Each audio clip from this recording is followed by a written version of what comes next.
हाँ भाई। तो कैसा चल रहा है पढ़ाई आप लोगों का? बढ़िया। आज हम पढ़ेंगे पॉपुलेशन जेनेटिक्स। पिछली क्लास में हम पढ़ रहे थे ह्यूमन जेनेटिक्स। तो पॉपुलेशन जेनेटिक्स क्या है? Study of genetical aspect of population called population genetics. और पॉपुलेशन जेनेटिक्स को हम बायोमेट्रिक्स के नाम से भी जानते हैं। किसके नाम से? बायोमेट्रिक्स के नाम से जानते हैं। लिखेंगे study of genetical aspect of population, study of genetical aspect of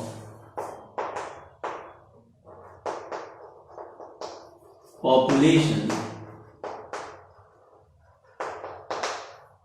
called population genetics,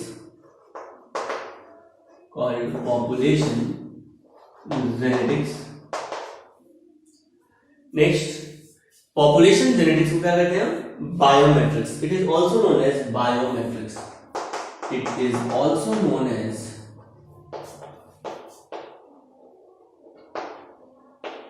biometrics. It is also known as biometrics. Population genetics based है मैथमेटिकल मॉडल पे एंड स्टैटिस्टिकल एनालिसिस पे। किस पे? मैथमेटिकल मॉडल पे and statistical analysis पे। तो next point में लिखेंगे population genetics is based on population genetics is based on population genetics is based on what? Mathematical model, mathematical model and statistical analysis.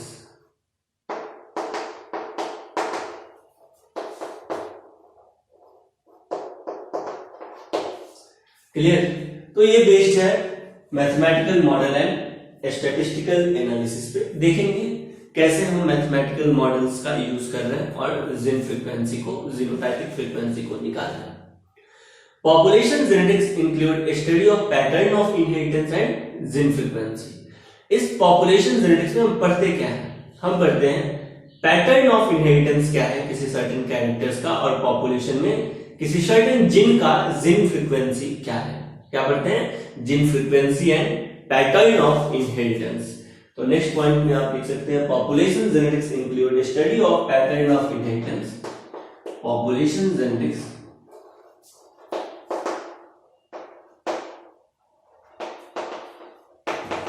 Include, हमें क्या? Population genetics include study of pattern of inheritance,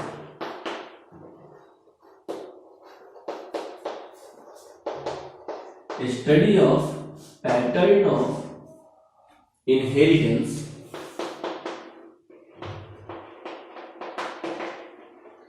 and gene frequency.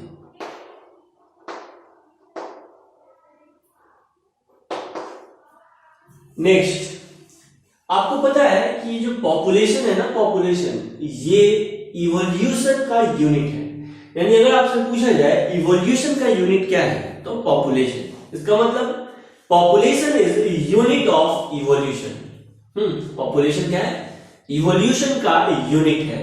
इसलिए population genetics का study हम कर रहे हैं क्योंकि population evolution के लिए इंपॉर्टेंट है। क्लियर है? तो हम देखेंगे कि कैसे पॉपुलेशन में इवोल्यूशन होता है, कैसे जीन फ्रीक्वेंसी चेंज करता है, और हम जीन फ्रीक्वेंसी किसी भी पॉपुलेशन का निकालना सीखेंगे। किसी भी पॉपुलेशन का हम जीनोटाइपिक फ्रीक्वेंसी निकालना सीखेंगे, और हम देखेंगे कि पॉपुलेशन का जो जीन फ्रीक्वेंसी है ये कैसे अल्टर करता है, कैसे चेंज करता है किसी भी कारण से। क्लियर है? तो ये सब चीज हम देखेंगे। इसी पॉपुलेशन जेनेटिक्स में हम पढ़ते हैं हार्डी-विनबर्ग प्रिंसिपल। तो आगे हार्डी-विनबर्ग प्रिंसिपल भी हमको पढ़ना है। हार्डी-विनबर्ग इक्वेशंस जो है, हार्डी-विनबर्ग प्रिंसिपल, ये भी पॉपुलेशन जेनेटिक्स का ही एक पार्ट है। इसमें हम क्या करते हैं? इनडायरेक्ट मेथड से जीन फ्रीक्वेंसी निकालना सीखते हैं और जीनोटाइपिक फ्रीक्वेंसी निकालना सीखते हैं। कैसे? इनडायरेक्ट मेथड से, हार्डी-विनबर्ग प्रिंसिपल के हेल्प से। तो नेक्स्ट पॉइंट में आप लिख सकते हैं population is the unit of evolution. Population is the unit of evolution. Population is the unit of evolution. Population is the unit of evolution. So study of population. So study of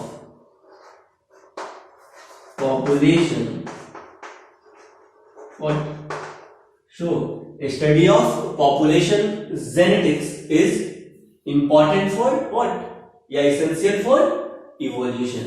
So study of population genetics is important for what? Evolution.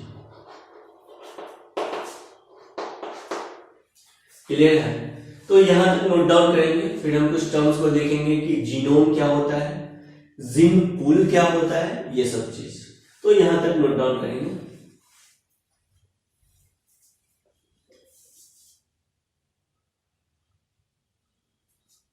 Next, genome क्या होता है? हाँ भाई, genome क्या होता है देखते हैं। देखिए जीनोम क्या होता है। तो ये जो इंडिविजुअल है, इस इंडिविजुअल के पास कितना नंबर ऑफ क्रोमोसोम है? 46 नंबर ऑफ क्रोमोसोम है। ये 46 नंबर ऑफ क्रोमोसोम्स या 23 पेयर ऑफ क्रोमोसोम्स बोल सकते हैं। इस 23 पेयर ऑफ क्रोमोसोम्स में एक तो 23 क्रोमोसोम आया इसके फादर से और दूसरा 23 क्रोमोसोम्स आया इसकी मदर सेल से।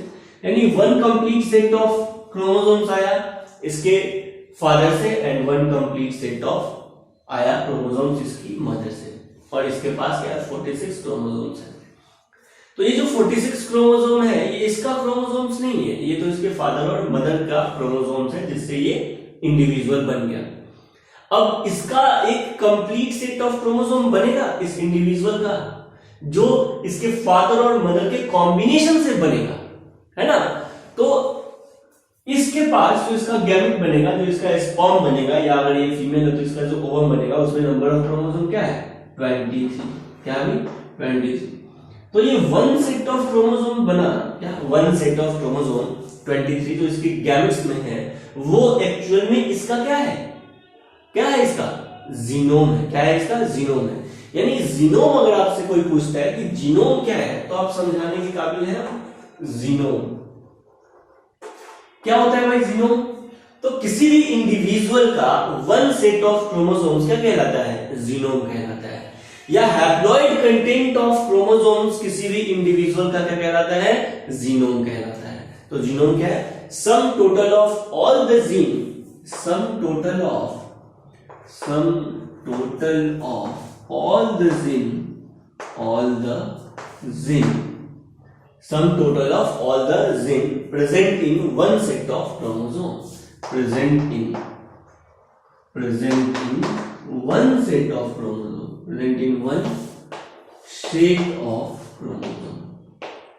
और इंडिविजुअल ह्यूमन के पास वन सेट ऑफ क्रोमोसोम यानी 23 क्रोमोसोम्स, ठीक है। तो इसके गैमेट्स में जो 23 क्रोमोसोम है वो इस इंडिविजुअल का एक अपना वन सेट ऑफ क्रोमोसोम्स है, वही इसका जीनोम है। क्लियर है? Sum total of all gene present in one set of chromosome. Clear है? जीनोम। अब समझते हैं जीन पूल क्या है। क्या? Gene pool. अब जीन पूल क्या है? तो मान लेते हैं कि ये एक स्पेसिफिक एरिया है, ठीक है, और इसमें बहुत सारे इंडिविजुअल है, ग्रुप ऑफ इंडिविजुअल या बहुत सारे इंडिविजुअल्स हैं और सेम टाइप के स्पीसीज है। Group of same type of species या group of same type of individual मिलके क्या कहलाते हैं? पॉपुलेशन कहलाते हैं। क्या कहलाते हैं? पॉपुलेशन कहलाते हैं। क्लियर है? तो किसी भी पॉपुलेशन का टोटल जेनेटिक डाइवर्सिटी, क्या किसी भी पॉपुलेशन का टोटल जेनेटिक डाइवर्सिटी, इस पॉपुलेशन का टोटल जेनेटिक डाइवर्सिटी क्या कहलाता है? जीन पूल कहलाता है। क्या कहलाता है? जीन पूल कहलाता है। तो जीन पूल क्या होता है लिखेंगे, a gene pool is total genetic diversity, gene pool is total genetic diversity, total genetic diversity A gene pool is the total genetic diversity what found in within population, found in within population. तो किसी भी population का जो सब total genetic diversity होता है क्या कहलाता है? जीन पूल कहलाता है, या आप बोल सकते हैं जीन पूल को किसी और लैंग्वेज में क्या कहते हैं? Sum total of all the gene, sum total of all the gene, sum total of all the gene what present in all individual, present in all individual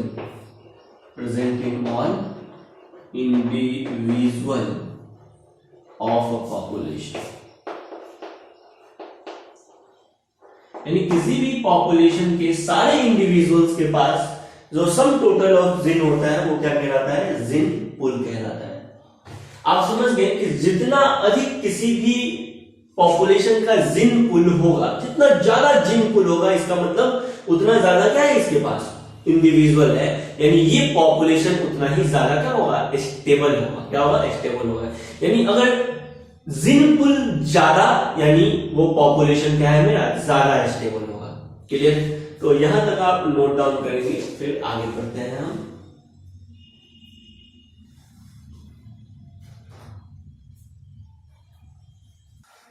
next, Jin flow क्या होता है? क्या? जिन flow. तो नाम से ही पता चल रहा है, जिन फ्लो मतलब ट्रांसफर ऑफ जिन। क्या है? ट्रांसफर ऑफ जिन। एक पॉपुलेशन से दूसरे पॉपुलेशन में जो जिन का ट्रांसफर होता है वो क्या कहलाता है? जिन फ्लो कहलाता है। अब बात आता है कि सर ये जिन फ्लो का कारण क्या हो सकता है? तो जिन फ्लो का कारण होता है रैंडम मैटिंग। क्या होता है?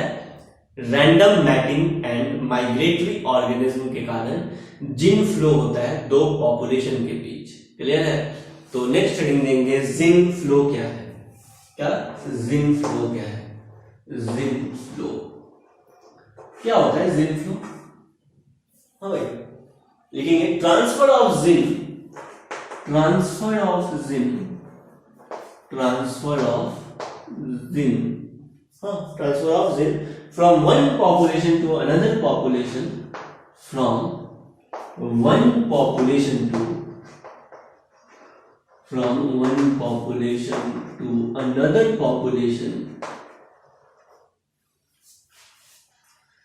another population transfer of gene from one population to another population through random matching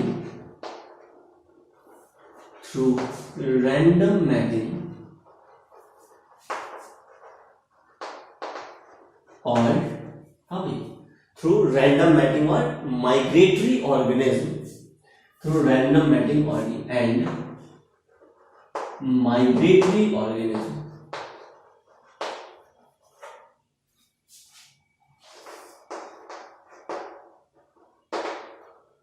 and through migratory organism called gene flow,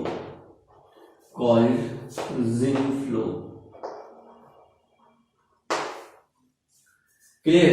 जैसे मान लेते हैं ये पॉपुलेशन 1 और ये पॉपुलेशन 2। पॉपुलेशन 1 से पॉपुलेशन 2 में जिन का फ्लो होना क्या कहलाता है? जेनेटिक जिन फ्लो कहलाता है। या तो पॉपुलेशन 1 से पॉपुलेशन 2 या पॉपुलेशन 2 से पॉपुलेशन 1। जिन फ्लो का कारण क्या है? एक तो कारण है सर रैंडम मैटिंग, और दूसरा कारण है, क्या कारण है दूसरा? माइग्रेशन कारण है। क्या है कारण दूसरा? माइग्रेशन। तो यहां तक नोट डाउन करेंगे जिन फ्लो, फिर हम देखते हैं जेनेटिक ड्रिफ्ट क्या है।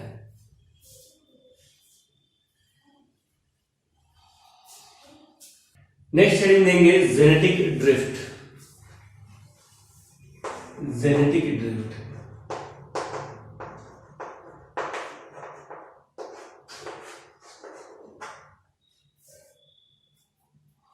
जेनेटिक ड्रिफ्ट क्या लिखेंगे? Variation in gene frequency by chance, variation in gene frequency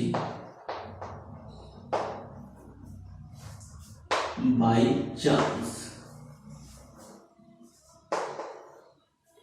variation in gene frequency by chance, मतलब किसी भी कारण से हो सकता है, ये आपको और हमको पता नहीं है, ये नेचुरल डिजास्टर से हो सकता है और किसी भी फिनोमेना से हो सकता है जिसके कारण ये म्यूटेशन से हो सकता है।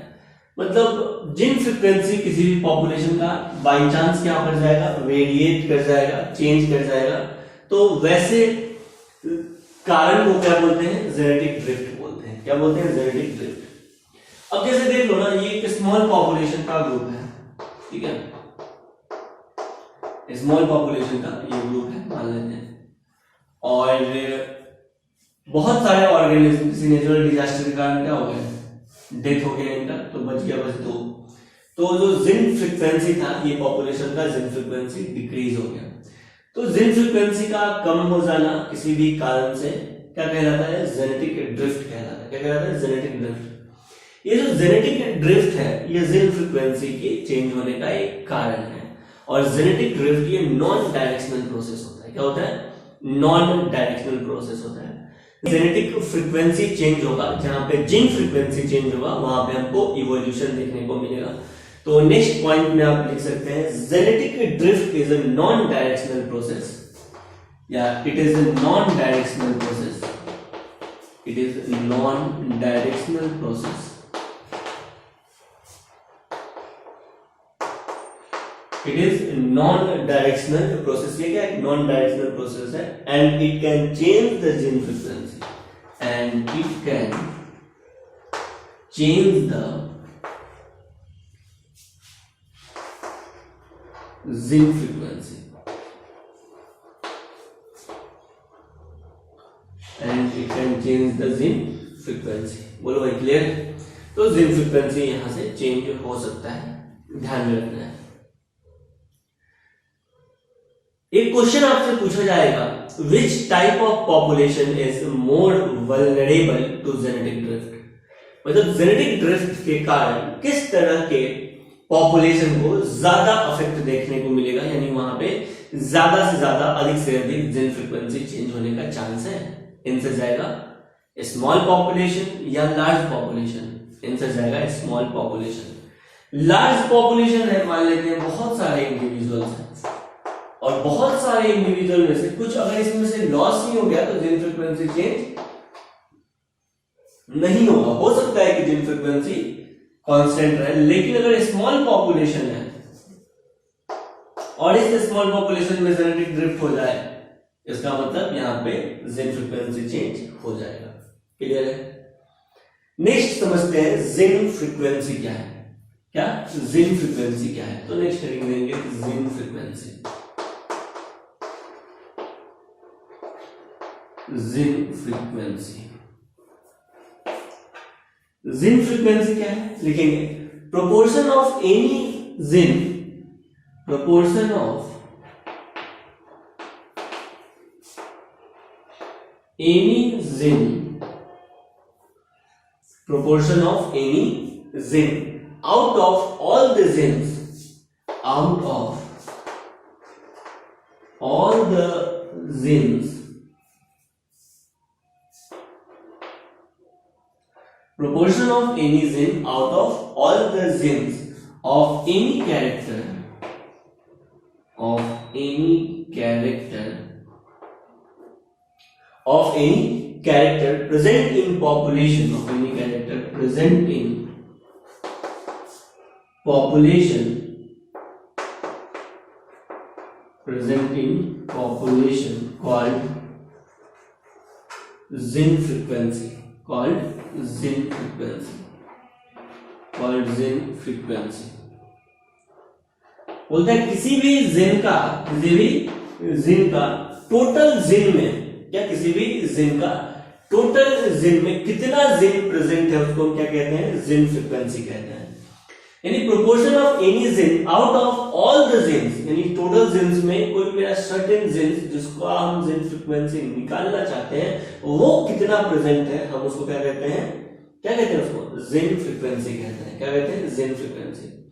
जैसे एक एग्जांपल से हम समझ सकते हैं, देखिए मान लेते हैं किसी पॉपुलेशन में, ये मेरा किसी भी पॉपुलेशन में 10 इंडिविजुअल है, capital T capital T capital T capital T capital T capital T capital T small T capital T small T capital T small T small T small T small T small T, हो गया 6 7 8 9 और 1 10, तो capital T small T. Clear है? तो मान लेते हैं किसी भी ये पॉपुलेशन है इंडिविजुअल का, ठीक है, और इसमें टोटल नंबर ऑफ इंडिविजुअल कितने हैं? 10 इंडिविजुअल। कितने इंडिविजुअल है? 10 इंडिविजुअल है।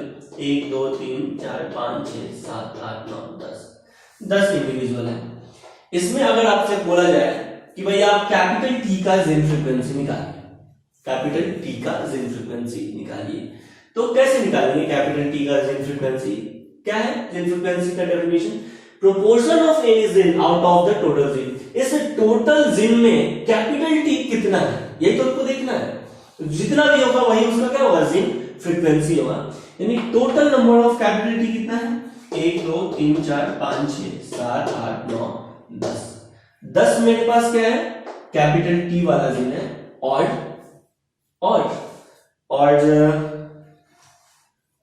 टोटल जिन कितना है मेरे पास? तो 20 टोटल जिन है। कितना टोटल जिन है? 20 टोटल जिन है। यानी कैपिटल टी का जिन फ्रीक्वेंसी यहां पे कितना हो गया? 0.5 आ गया, 0.5। नेक्स्ट हम देखते हैं स्मॉल टी का जिन फ्रीक्वेंसी कितना है। अगर आपको स्मॉल टी का जिन फ्रीक्वेंसी निकालने के लिए बोला जाए इस 10 इंडिविजुअल में, तो टोटल स्मॉल टी कितना है? 1 2 3 और 6 9 और 1 10। यानी total number of small T है, स्मॉल टी कितना है? 10। और टोटल नंबर ऑफ जिन कितना है? 20। टोटल नंबर ऑफ जिन कितना है? 20। इसका मतलब यहां पे मेरा क्या आ जाएगा? यहां पे भी आ जाएगा 0.5। आया समझ में? तो इस पॉपुलेशन में कैपिटल टी का जिन फ्रीक्वेंसी भी कितना होता है? 0.5। और स्मॉल टी का भी जिन फ्रीक्वेंसी कितना है? 0.5। अब जो हार्डी वेनबर्ग थे ना, ये बोल दिए कि देखो ये जो डोमिनेंट जिन है कैपिटल टी, हम इसको P से रिप्रेजेंट करेंगे। किससे रिप्रेजेंट करेंगे? P से रिप्रेजेंट करेंगे। तो P क्या है? Allelic frequency of dominant gene या gene frequency of dominant gene. तो ये है gene frequency of dominant gene. और Q क्या है? Small Q। और ये Q क्या है? जिन फ्रीक्वेंसी या allelic frequency of recessive gene. Gene frequency of recessive जिन।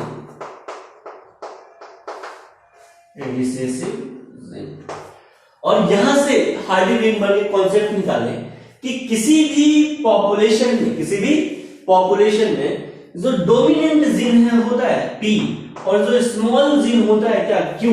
इसका जो सम है ये हमेशा कांस्टेंट होगा और हमेशा कितना होगा? 1 के बराबर होगा। यानी P + Q = 1। यही से आया है ये चीज। जरूरी नहीं है ये हमेशा 0.5 0.5 आए, कभी ये 0.6 0.4 भी आ सकता है, कभी ये 0.7 0.3 भी आ सकता है। लेकिन डोमिनेंट जिन और रिसेसिव जिन का सम पॉपुलेशन में क्या होता है? हमेशा कांस्टेंट होता है। और कितना होता है? 1 होता है। यानी P क्या है? जिन फ्रीक्वेंसी या allelic gene frequency of dominant gene और allelic frequency of recessive gene. Clear है? यहां तक नोट डाउन करेंगे, फिर आगे हम फर्दर प्रोसीड करते हैं इसको।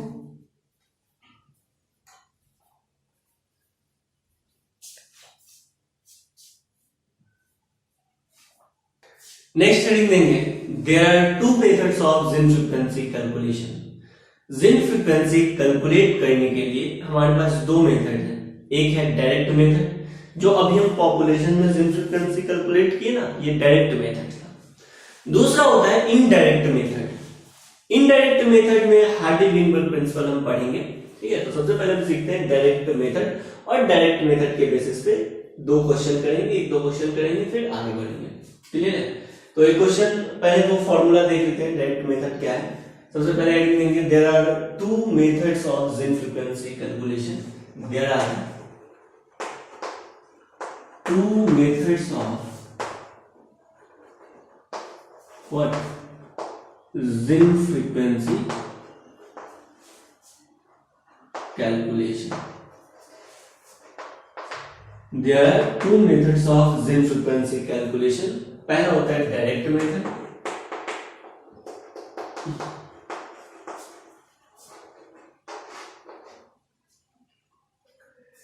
Direct method clear. चलिए डायरेक्ट मेथड में हम जो जिन फ्रीक्वेंसी निकाले अभी, जिन फ्रीक्वेंसी तो हम निकाले, उसके लिए फॉर्मूला तो हम बना ही सकते हैं। क्या होता है, number of copies of an allele, number of copies of an allele या फिर जिन, किसी भी जिन का कितना कॉपी है किसी पॉपुलेशन में, किसी भी एलील का कितना कॉपी है उस पॉपुलेशन में, upon total number of all allele in locus, total number of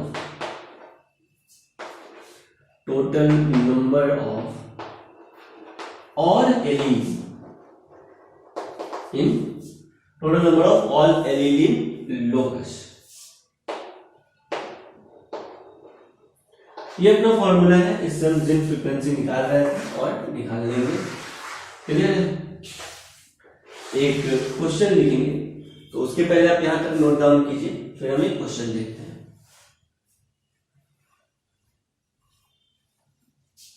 तो ये आपको क्वेश्चन दिखाई दे रहा है। क्वेश्चन में आपसे पूछा जा रहा है, in any population there are 50 individual of M blood group. किसी भी पॉपुलेशन में जो 50 इंडिविजुअल है वो एम ब्लड ग्रुप्स हैं। किससे? एम ब्लड ग्रुप्स हैं।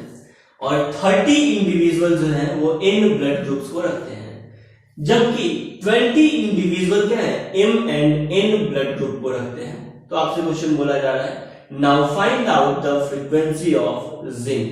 now find out the frequency of zin। Clear है। now find out the frequency of zin m and n, यानी किसी भी पॉपुलेशन में। क्वेश्चन आप नोट डाउन कर लेंगे, एक बार क्वेश्चन फिर से हम पढ़ रहे हैं, सुनेंगे। In any population there are 50 individual of M blood group, 30 of N blood group. 50 क्या है, एम ब्लड ग्रुप का है, 30 क्या है, एन ब्लड ग्रुप का है, एंड 20 जो है वो M and N blood group का है। आपसे क्वेश्चन बोला जा रहा है, now find out the frequency of gene M and N. तो इस तरह के क्वेश्चन को कैसे करेंगे, देखिए। अगर आप कर सकते हैं तो पॉज करके एक बार करने का ट्राई करेंगे, ठीक है। नहीं तो देखिए क्वेश्चन, सबसे पहले क्या करना है आपको, जीनोटाइप लिख लेना है। जैसे देखो यहां पे है ना, एम और एम, एम ब्लड ग्रुप का कितना है, 50 इंडिविजुअल है 50 इंडिविजुअल। एन ब्लड ग्रुप का, यानी एन और एन ब्लड ग्रुप का 30 इंडिविजुअल है, और M and N blood group का 20 इंडिविजुअल है। पहले इतना आपको लिख लेना है, अब क्वेश्चन को करना है। क्लियर है। यानी फिर अब क्वेश्चन बोल रहा है क्या, फाइंड कीजिए frequency of M blood group, क्या यानी frequency of M, frequency of M कैसे निकालेंगे, total number of gene M का कितना है ना, upon total number of gene. Individual कितने हैं, 100 इंडिविजुअल है ना, 100 इंडिविजुअल।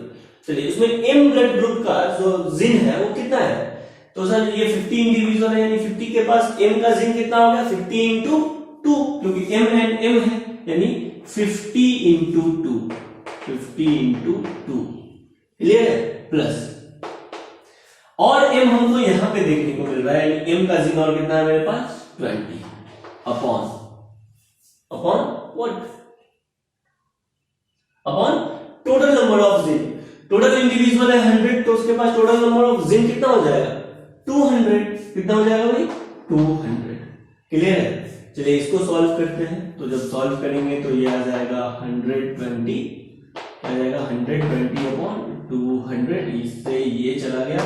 जब आप इसको सॉल्व करेंगे तो ये आ जाएगा 6/5, और जब 5 को 6 से करेंगे तो ये आ जाएगा 0.6। क्या आ जाएगा, 0.6। यानी m का मेरा जो फ्रीक्वेंसी आया वो कितना आया, 0.6। Next frequency of n, frequency of N का जो फ्रीक्वेंसी है वो कैसे निकालेंगे हम? इन का जो इंडिविजुअल है 30, तो कर देंगे 30 इंटू 2 प्लस 20 अपॉन 200, तो कितना आ जाएगा 80 अपॉन 200 आ जाएगा 60 25 80, 80 अपॉन 200। जब आप इसको सॉल्व करेंगे तो ये आएगा 0.4, क्या आ जाएगा 0.4, दिखा 0.4। तो n का 0.4 और m का फ्रीक्वेंसी कितना है 0.6। यहां पे भी देख लो m प्लस n का जो रेशियो होगा, सॉरी जो सम होगा वो क्या होगा 1 होगा, ठीक है। तो ये डायरेक्ट मेथड जो फॉर्मूला से हम आप डायरेक्ट निकाल सकते हैं। एक होगा इनडायरेक्ट मेथड। इनडायरेक्ट मेथड में क्या करेंगे आपको पता है, p plus q is equal to 1, यानी p का वैल्यू आप निकाल चुके थे 0.6, तो q का वैल्यू आप यहीं से निकाल सकते थे क्या 0.4, क्लियर। p क्या है, genotypic frequency of dominant allele, genotypic frequency of gene frequency of recessive allele, and इसका सम हमेशा 1 होता है, क्लियर है। तो ये आप नोट डाउन करेंगे। एक और क्वेश्चन हम देखेंगे। नेक्स्ट क्वेश्चन जो आपको दिख रहा है, ये क्वेश्चन आपसे बोल रहा है ह्यूमन पॉपुलेशन कंटेनिंग 200 इंडिविजुअल, किसी भी पॉपुलेशन में 200 इंडिविजुअल है, human population containing 200 individual has 2 allele at T locus, 2 alleles है T लोकस पे and named capital T small t, which tall individual over small t which produces tall individual over small t, यानी capital T dominant और small t क्या हो गया recessive, which produces short individual if the population has 90 capital T and 40 capital T small t and 70 small t genotype, what is the frequency of these allele in this population? और ये आपको option दे रखा है, capital T का जो frequency है ये 0.5 और स्मॉल t का जो फ्रीक्वेंसी है ये भी 0.5।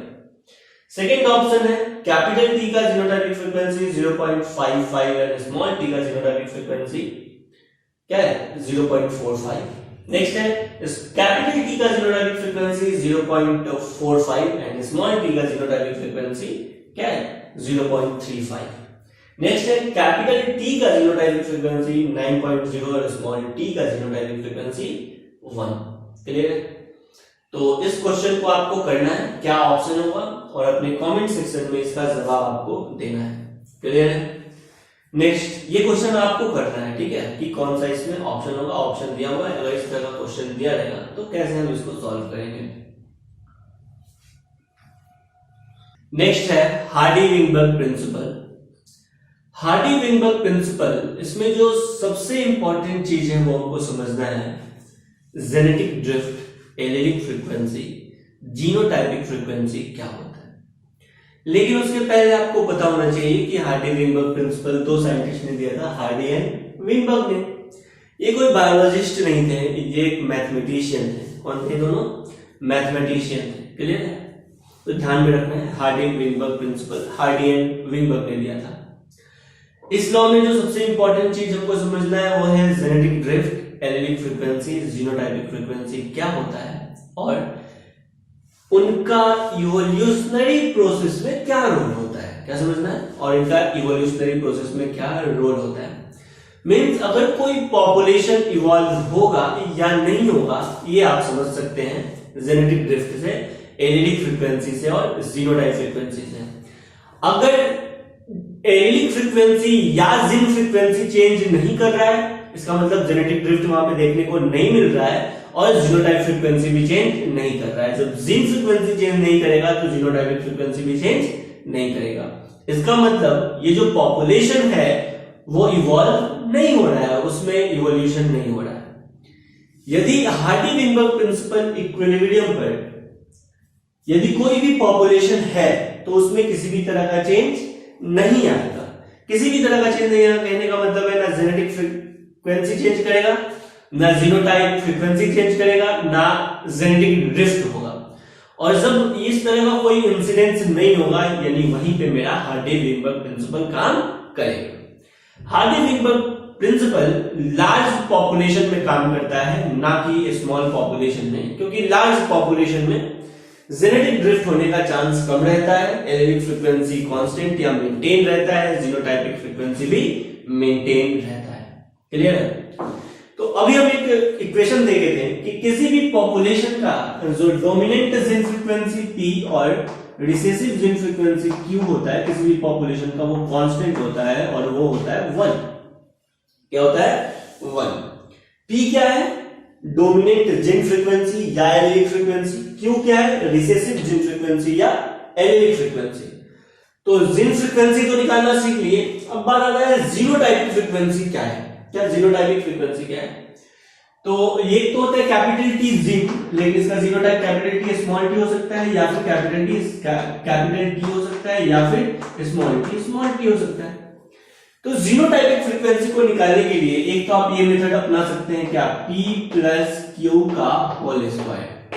तो जो इसका रिजल्ट आएगा इस इक्वेशन का, वो क्या आ जाएगा? Genotype frequency. यानी जीन फ्रीक्वेंसी का अगर आप होल स्क्वायर कर देते हैं तो आपको जीन फ्रीक्वेंसी मिल जाएगा, और वो मिलेगा P square plus Q square plus 2PQ is equal to 1।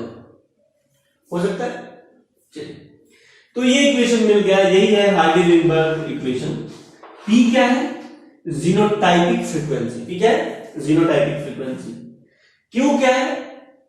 P क्या है? Dominant genotype frequency. Q क्या है? Recessive genotype frequency. And 2PQ साथ में बोलना है ना। 2PQ क्या है? हेट्रोजाइगस जीन फ्रीक्वेंसी या हेट्रोजाइगस जीनोटाइप फ्रीक्वेंसी। क्या? Heterozygous genotypic frequency.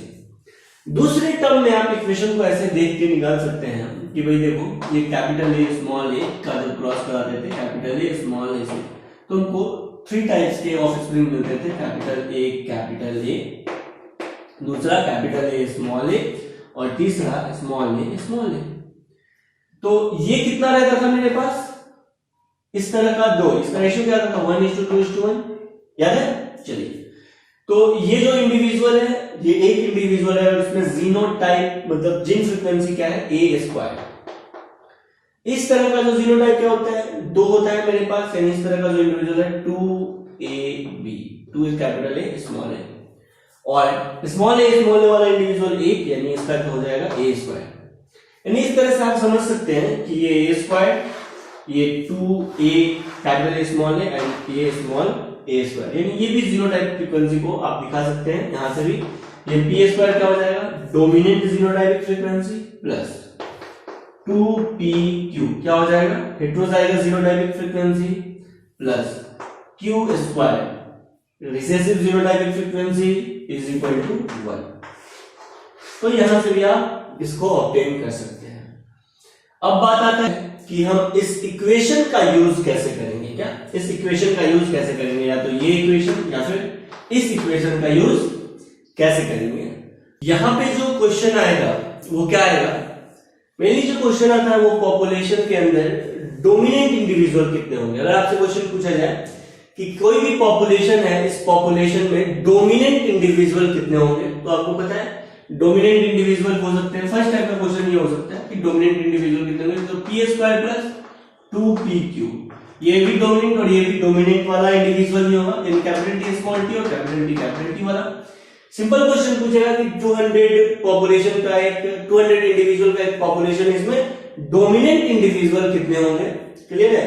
तो इस इक्वेशन पे रख देंगे, मेरा आंसर आ जाएगा। यही आपको निकालना होगा। नेक्स्ट क्वेश्चन का टाइप आपसे पूछा जा सकता है कि किसी भी पॉपुलेशन में ऐसे इंडिविजुअल बताएं जिसमें कम से कम एक रिसेसिव जीन हो। किसी भी पॉपुलेशन में ऐसे इंडिविजुअल को बताइए, ऐसे इंडिविजुअल कितने हैं जिनके पास कम से कम एक रिसेसिव एलील हो। तो Q स्क्वायर के पास एक रिसेसिव एलील है, कम से कम एक तो है ही, और 2PQ के पास भी क्या है? एक रिसेसिव एलील है। यानी अगर आपसे क्वेश्चन पूछा जाए कि ऐसे इंडिविजुअल को इस पॉपुलेशन में बताइए जिसमें नंबर ऑफ ऐसा जीनोटाइप हो जिसमें कम से कम एक रिसेसिव एलील हो, तो उसके लिए आपको इस वैल्यू को निकालना होगा। नेक्स्ट क्वेश्चन पूछा जा सकता है ऐसे इंडिविजुअल इस पॉपुलेशन में कितने हैं जो होमोजाइगस डोमिनेंट शो करते हैं। क्या? होमोजाइगस डोमिनेंट शो करता है। तो इस अकॉर्डिंग, इस इक्वेशन के अकॉर्डिंग आपको क्या सिर्फ पी स्क्वायर का वैल्यू निकालना होगा। नेक्स्ट क्वेश्चन आएगा, ऐसे इंडिविजुअल का नंबर बताएं जिसके पास सिर्फ होमोजाइगस रिसेसिव कंडीशन हो, तो उस कंडीशन में आपको सिर्फ क्यू स्क्वायर का वैल्यू निकालना होगा। और नेक्स्ट क्वेश्चन एक बन सकता है कि इस तरह के इंडिविजुअल को बताएं जो क्या हो, हेटेरोजाइगस कंडीशन में हो। किसी भी पॉपुलेशन में इस तरह के इंडिविजुअल को बताएं जो हेटेरोजाइगस कंडीशन में हो। तो इस तरह के इंडिविजुअल के लिए आपको कौन सा नंबर निकालना होगा, हमारी टाइप का जो क्वेश्चन बनेगा उसमें 2pq का वैल्यू निकालना होगा। सिर्फ pq नहीं, 2pq का वैल्यू निकालना होगा। क्लियर है? तो समझेंगे इस चीज को। हार्डी-विनबर्ग प्रिंसिपल से जो क्वेश्चन आएगा, सबसे पहला क्वेश्चन टाइप कि किसी भी पॉपुलेशन के अंदर सिंपल लिख देगा डोमिनेंट इंडिविजुअल का नंबर बताइए। तो ये आप निकाल लेंगे इसका वैल्यू, तो डोमिनेंट इंडिविजुअल का नंबर पता चल जाएगा। नेक्स्ट क्वेश्चन आएगा, किसी भी पॉपुलेशन के अंदर आप ऐसे जीनोटाइप को बताइए जिसके पास, ऐसे इंडिविजुअल को बताइए जिसके पास कम से कम एक रिसेसिव एलील हो, तो ये करना होगा। या फिर यहां से क्वेश्चन आ जाएगा, कम से कम ऐसे इंडिविजुअल को बताइए जिसके पास कम से कम एक डोमिनेंट एलील हो, तब भी हम उस कंडीशन में भी यही निकालेंगे। नेक्स्ट क्वेश्चन आ जाएगा कि किसी भी पॉपुलेशन में होमोजाइगस डोमिनेंट का नंबर बताइए, तो पी स्क्वायर का वैल्यू निकालेंगे। किसी भी पॉपुलेशन में होमोजाइगस रिसेसिव का इंडिविजुअल्स का नंबर बताइए, तो क्यू स्क्वायर का वैल्यू निकालेंगे। और किसी भी पॉपुलेशन में हेटेरोजाइगस इंडिविजुअल का नंबर बताइए, तो 2pq का वैल्यू निकालेंगे। क्लियर है? एक बार फिर से रिकैप करते हैं चीजों को। p क्या है? p क्या है? डोमिनेंट जिन फ्रीक्वेंसी या डोमिनेंट एलिलिक फ्रीक्वेंसी। q क्या है? रिसेसिव जिन फ्रीक्वेंसी। q क्या है? रिसेसिव जिन फ्रीक्वेंसी। चलिए, p स्क्वायर क्या है?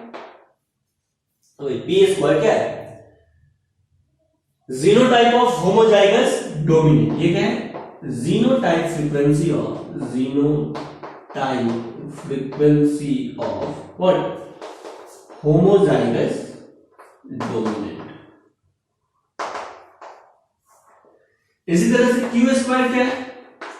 तो क्यू स्क्वायर क्या है? जीनोटाइपिक फ्रीक्वेंसी ऑफ क्या? Homozygous recessive. इसी तरह से 2pq क्या है? Genotypic frequency of heterozygous condition. क्या? Genotypic frequency of heterozygous condition. तो याद रखना है p और q जिन फ्रीक्वेंसी है, जबकि p square q square 2pq genotype frequency है। क्लियर है? तो आज के लिए इतना ही। अगले क्लास में फर्दर हम इसको प्रोसीड करेंगे, डिटेल में हार्डी-विनबर्ग प्रिंसिपल के स्टेटमेंट को लिखेंगे और उसके साथ हार्डी-विनबर्ग प्रिंसिपल पे बेसिस बहुत सारे क्वेश्चंस को करेंगे। क्लियर है? तो आज के लिए इतना ही। कोई भी डाउट आता है आज के लेक्चर में, तो आपको उसके कमेंट सेक्शन में जरूर पूछना है।